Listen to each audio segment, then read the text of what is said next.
Agora nós vamos finalizar o estudo do capítulo 9, falando sobre estereoquímica de reações de substituição radicalar.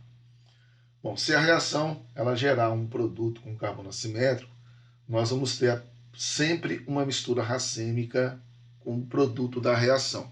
Como mostra esse exemplo, do butano reagindo com o bromo na presença de luz. O bromo ele vai preferir remover o hidrogênio do carbono secundário, que geraria um radical secundário que é mais estável. Então, formando como produto principal o 2-bromo-butano. Então, nessa reação, gerou um carbono quiral ou assimétrico. Então, toda vez que gerar um carbono quiral assimétrico, o produto vai ser uma mistura racêmica, ou seja, você tem que desenhar, então, tanto o isômero R quanto o isômero S desse 2-bromo-butano. Então, para lembrá-los aqui, você pode utilizar essa representação em perspectiva, né? Indicando o bromo para trás, o metil para frente, hidrogênio no plano e 3CH2 no plano, o que não é muito conveniente, né? Porque na hora de dar o nome, eu preciso com que o grupo de menor prioridade fique para trás ou para frente para me facilitar. Nesse caso, você vai ter que segurar um desses grupos e girar todos os outros para que você coloque o hidrogênio para trás ou para frente e conseguir dar o nome com mais facilidade. De qualquer forma, esse composto aqui é o R, 2-bromo-butano, e esse aqui é a imagem especular dele, que é o S2-bromo-butano. Então, o produto dessa reação é uma mistura equimolar, tanto do isômero R quanto do isômero S. Ou seja, 50% do isômero R e 50% do isômero S, que é uma mistura racêmica que você deve, então, colocar então, como produto dessa reação. Você também pode fazer a representação através da projeção de Fischer. Bom, por que forma uma mistura equimolar do isômero R e do isômero S? É porque o carbono radicalar ele é hibridizado sp2, né? Então, ele é hibridizado sp2 como o bromo. Quando o bromo for se ligar nele, ele tem a mesma probabilidade de se ligar tanto acima quanto abaixo do plano desse carbono radicalar. Então, como a probabilidade é a mesma, você acaba tendo 50% do produto do isômero R e 50% do produto S. Então, quantidades idênticas dos enantiômeros R e S são obtidos se um hidrogênio ligado a um carbono assimétrico for substituído por um halogênio também. É um outro exemplo que está sendo colocado aqui embaixo.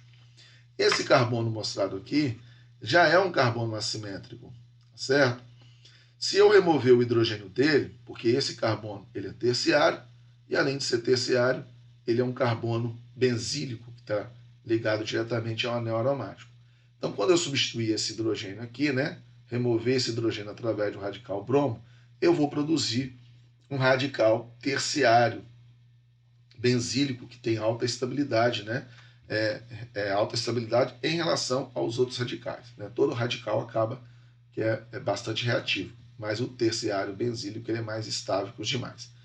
Bom, esse radical terciário benzílico aqui, ele é hibridizado sp2, então ele tem uma geometria trigonal plana. Então esse bromo pode atacar tanto de um lado quanto do outro.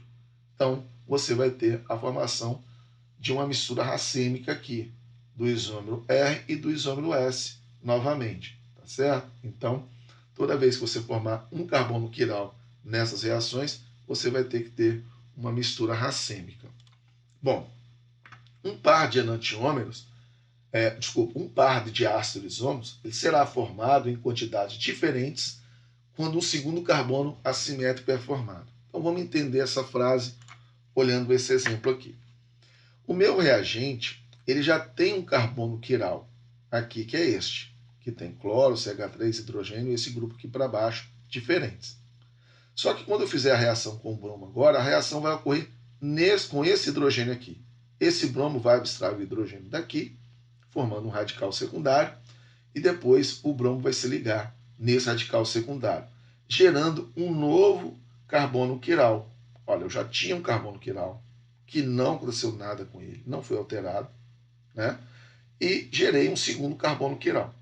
Quando isso acontece, você vai ter a formação de um par de diásteros isômeros, tá certo? Porque esse bromo ele pode se adicionar tanto de um lado quanto do outro lado, já que o radical intermediário que é formado nessa reação, ele é trigonal plano, hibridizado sp2, como nós mostramos no slide anterior. Então você geraria esses produtos aqui. Mas antes vamos fazer uma pequena correção aqui, porque o autor do livro cometeu um pequeno erro. Esse composto está exatamente igual a esse composto, e eles são diferentes, tá? Então tem um erro aqui. Então faça um favor para mim. Troquem aqui. Coloque esse hidrogênio no lugar do bromo e o bromo no lugar deste hidrogênio, tá? Aí você vai ter a correção da molécula. Então, feita essa correção, para que as moléculas não fiquem iguais, né, já que elas são um par de diácidos isômeros, esse carbono aqui, que já era assimétrico e não alterou na reação, ele não é alterado. Está ele aqui nesse composto e está ele aqui nesse composto. E a configuração deste carbono aqui é uma configuração S, né? Então, ele tem uma estereoquímica aqui absoluta, a configuração absoluta chamada de S. Enquanto esse aqui preferiu colocar o hidrogênio para frente, o bromo para trás, e ele tem uma configuração R. Então, esse é o S, esse é o R. Como o bromo ele pode entrar para um lado ou para o outro, por isso que aqui está errado, né? Aqui ele entrou para trás, então agora você tem que mostrar o bromo entrando para frente, né? Que a probabilidade de entrar para trás e para frente é a mesma. Então, quando o bromo entra para frente aqui, né, que você já corrigiu, esse carbono aqui passa a ter uma configuração absoluta S. Então, esse continua a mesma configuração que é S, então aqui é SS, e aqui seria SR. Então, toda vez que você tem um par de isômeros que uma das configurações se mantém, esse é S e esse continua sendo S, é porque você tem um par de diástero isômero, certo?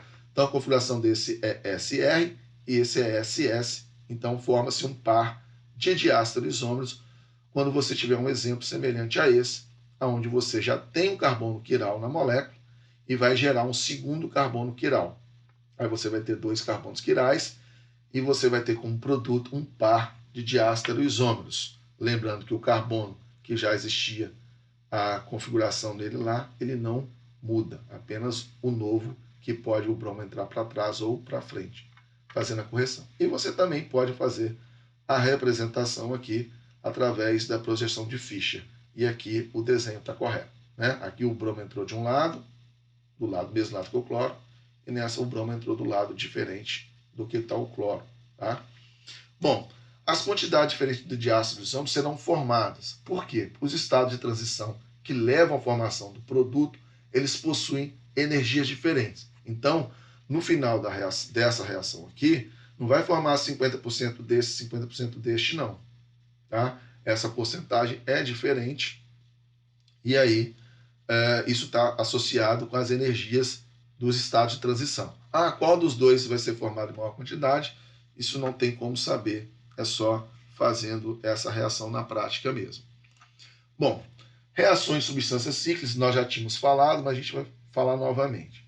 Substâncias cíclicas sofrem as mesmas reações que as substâncias cíclicas, exceto o ciclopropano. Então, nós já mostramos que o ciclopentano, que só tem hidrogênios, todos os hidrogênios são equivalentes, eles podem sofrer uma monocloração, formando então clorociclopentano, né? Qualquer hidrogênio aqui tem a mesma semelhança química, então cloro pode substituir qualquer um deles que daria o mesmo produto. O mesmo acontece com essa molécula de baixo, o ciclohexano, todos os hidrogênios são quimicamente equivalentes, e o bromo pode substituir qualquer um deles para formar um produto monobromado, que seria, nesse caso, o bromo ciclohexano. Já quando eu tenho uma ligação dupla no meu composto cíclico, se eu reagir com HBr, o que eu vou ter vai ser uma reação de adição. Vai adicionar um hidrogênio num carbono e o bromo no outro. E aí formaria o bromo ciclohexano. Essa reação que nós estudamos no capítulo 4. Quando eu quero fazer uma substituição de um hidrogênio, eu tenho que usar então NBS, como eu já também expliquei no estudo desse capítulo, na aula anterior, aonde esse NBS vai substituir um hidrogênio que é vizinho da ligação dupla, que geraria um radical, nesse caso alílico, que é estabilizado por ressonância. Então, esse NBS substitui o hidrogênio, que é vizinho da ligação dupla. Né? Aqui mostrou a substituição desse hidrogênio por um bromo aqui, mas poderia ser esse daqui que daria no mesmo, formando 3-bromo ciclopenteno. Já o ciclopropano, ele sofre reações de adição eletrofílica como se ele fosse um alceno, e não reações de substituição. Porque o ciclopropano, ele tem um anel aqui formado por 3 membros que tem alta tensão, tanto angular como tensão torsional, como nós também já explicamos no capítulo 2 da Química Orgânica 1. Então, quando ele for sofrer uma reação, a tendência é que esse ciclo se quebre e entra um átomo ou grupo de um lado e um átomo ou grupo do outro lado, formando então um composto de cadeia aberta, como mostra esses 3 exemplos. Se eu colocar o ciclopropano para reagir com HBr, esse ciclo vai se romper, vai entrar hidrogênio de um lado e o bromo do outro, formando então esse brometo de propila. Caso eu reaja com Cl2, utilizando o cloreto férrico como um catalisador, que é um ácido de Lewis, também essa ligação, esse ciclo vai se quebrar, formando uma molécula de cadeia aberta, formando aqui 1,3 de cloropropano.